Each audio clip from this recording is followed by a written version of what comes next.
Hola chicos y chicas, hoy trataremos el tema hablar en público. Avancemos. A la mayoría de las personas les cuesta hablar en público cuando deben exponer algún tipo de información frente de dos o más personas. Pareciera que su corazón quiere salir huyendo. Debido a ese miedo a exponer y a hablar en público, se limitan numerosas carreras profesionales. Muchas personas rechazan ofertas prestigiosas de trabajo debido a la exigencia de hacer presentaciones en público. Entonces veamos este término, glosofobia. ¿Qué es eso?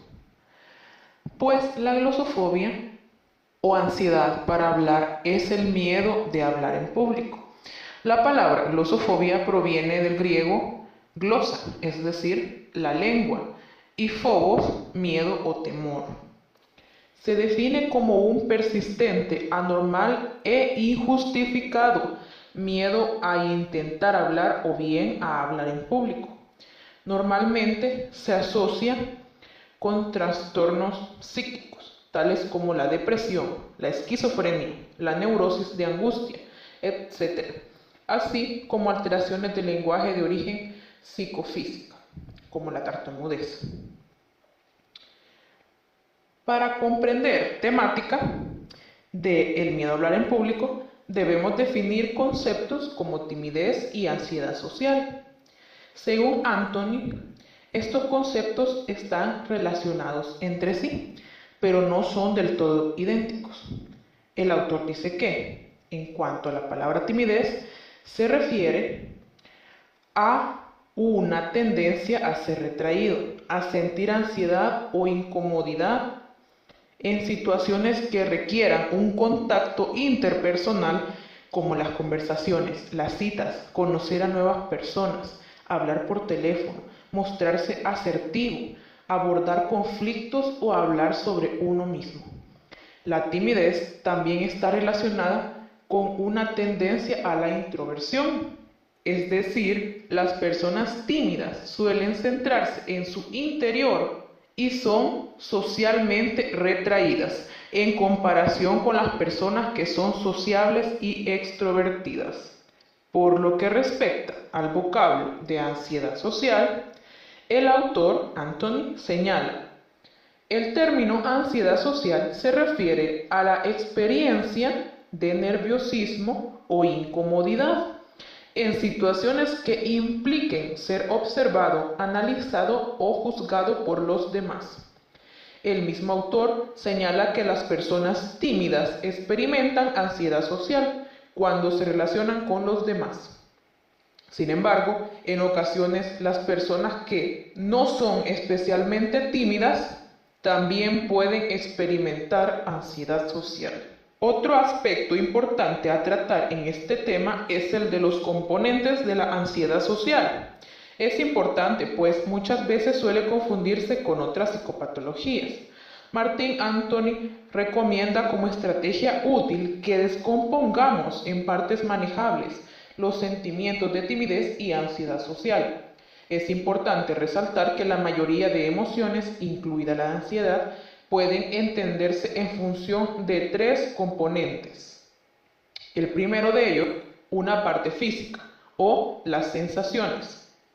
Cuando alguien siente ansiedad en un entorno social, se registran una amplia gama de síntomas físicos.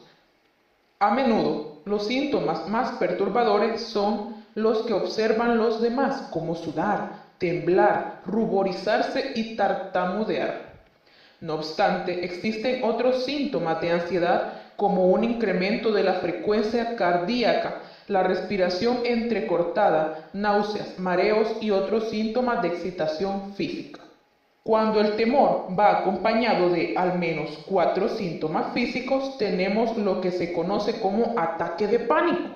Los síntomas físicos que se producen en las fases de pánico y de miedo son parecidos a los que encontramos en otras emociones intensas, en la actividad sexual, en el ejercicio físico y en otro tipo de experiencias que despiertan síntomas similares.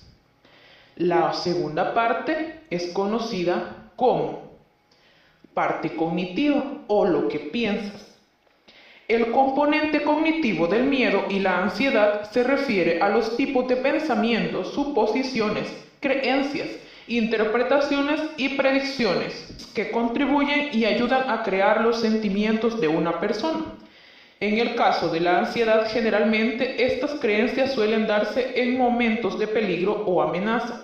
Algunas de las creencias que albergan las personas ansiosas socialmente son las siguientes. Es importante gustar siempre a todo el mundo.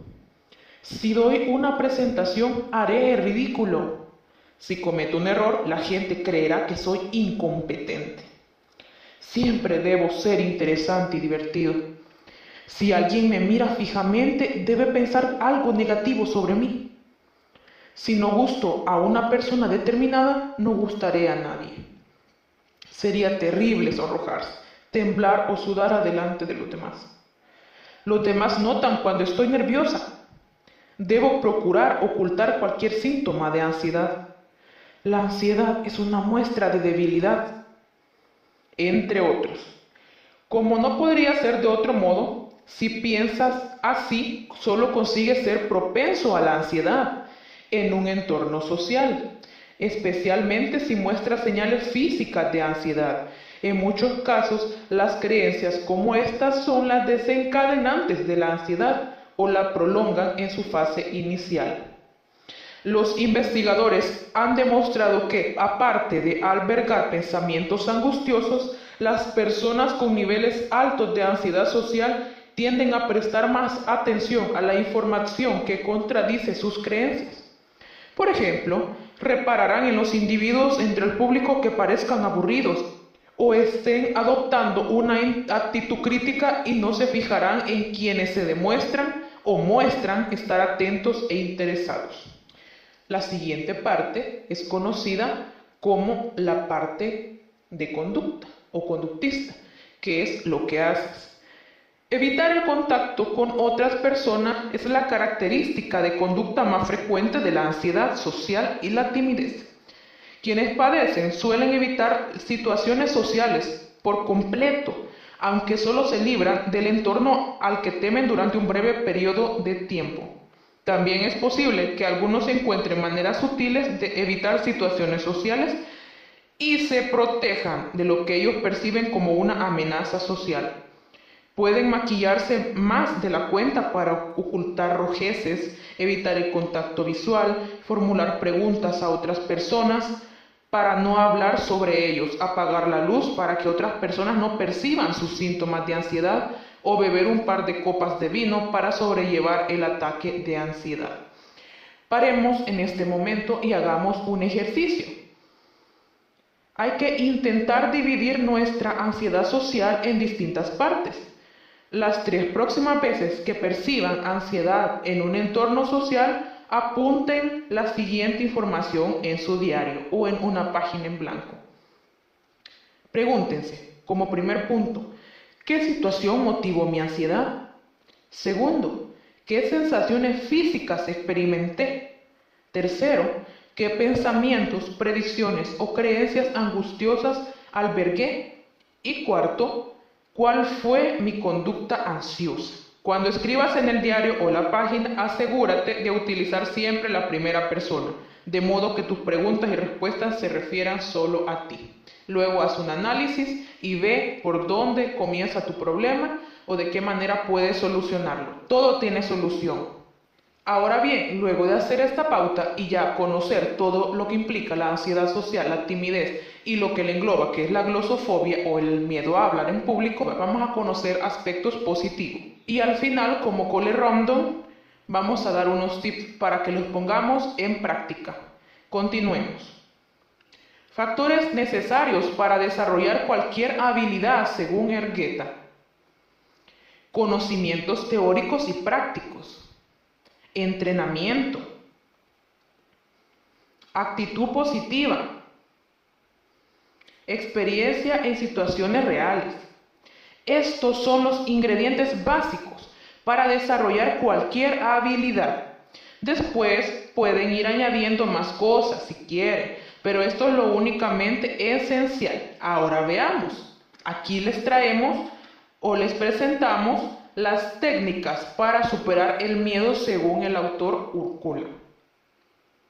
La preparación, el cuidado físico, mantener un contacto natural con el auditorio, tratar de controlar los síntomas de una manera activa, recurrir a los mecanismos mentales.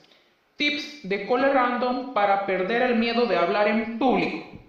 Un aspecto importante a señalar antes de presentar nuestros tips es que los hemos organizado de manera que van desde el inicio hasta el final o el desarrollo de una presentación de cualquier tipo o índole.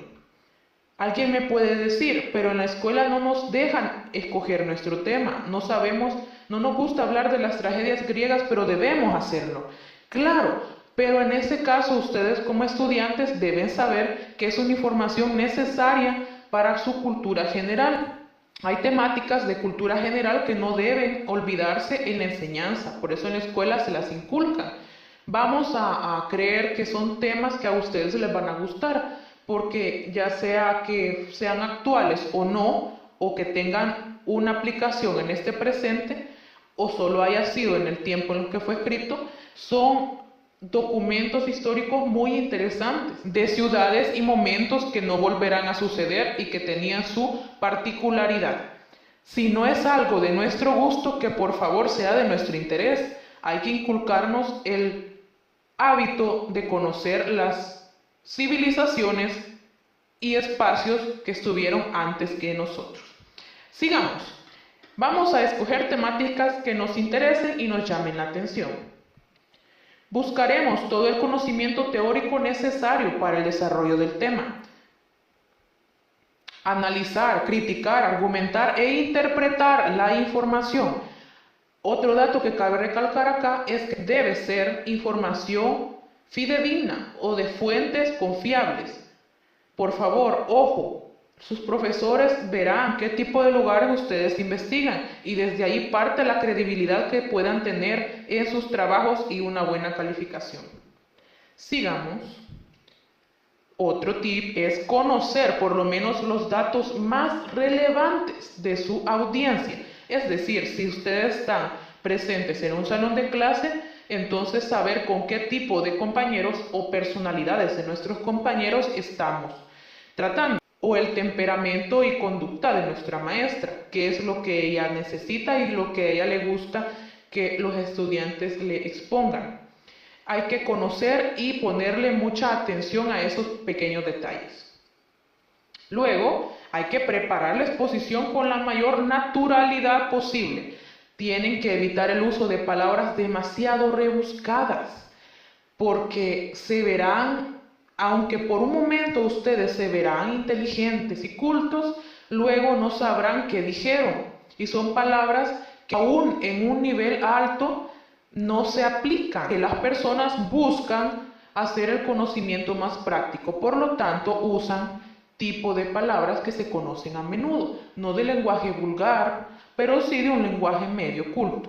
Al momento de la presentación, mostrar emoción para poder desencadenar un sentimiento de convencimiento en el público. ¿Por qué les decimos esto? Porque por nuestra experiencia como estudiantes y todos nuestros casos que hemos vivido, debido a que ya somos personas que hemos trabajado en diferentes circunstancias, nos hemos dado cuenta que una persona que llega con mayor entusiasmo y emoción convence rápidamente al público. Aunque la información que lleve solo sean, por ejemplo, 2 o 3 datos relevantes del tema que investigó y no haya investigado más. En cambio, una persona que haya investigado mucho, pero no lleve emoción y no muestre sentimiento de convencimiento, no logrará captar la atención de su audiencia o su público. Vamos con los últimos tips. Utilizar un adecuado movimiento corporal para crear una atmósfera agradable entre usted y su público. No debe, como se conoce en forma vulgar, bailar en el salón de clases, pero debe moverse hasta donde está su audiencia. Así su audiencia percibirá que usted tiene mayor manejo de su temática y no presenta miedo en ese momento. También los movimientos de la mano o de las extremidades deben ser acorde al tema planteado o acorde a la emoción que usted y el contacto que usted tenga con su audiencia, para que eso desencadene todo lo positivo de su exposición. Entonar con seguridad y entusiasmo su discurso para lograr mayor credibilidad. Si usted logra la seguridad y el entusiasmo, la mayoría de su audiencia le va a creer. Será una temática creíble y de ahí dependerá su nota, su calificación o su evaluación por parte de su jefe.